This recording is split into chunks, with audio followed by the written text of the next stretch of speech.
अस्सलाम वालेकुम नाज़रीन, 31 साल बाद होने वाले बल्दियाती इलेक्शन के तीसरे मरहले में मीरपुर डिवीज़न में आज पोलिंग का अमल जारी है। इस वक्त बड़ी तादाद में जो है वो वोटर घरों से निकले हैं और वोट कास्ट करने के लिए। इस वक्त मैं पोलिंग नंबर 28 और 29 पे मौजूद हूँ। पुलिस FC की नफरी भी यहाँ पर तैनात है।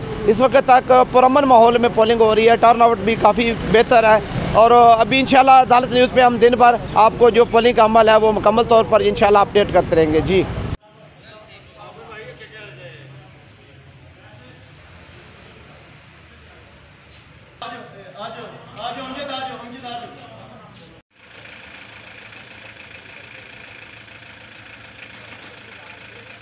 ठीक है।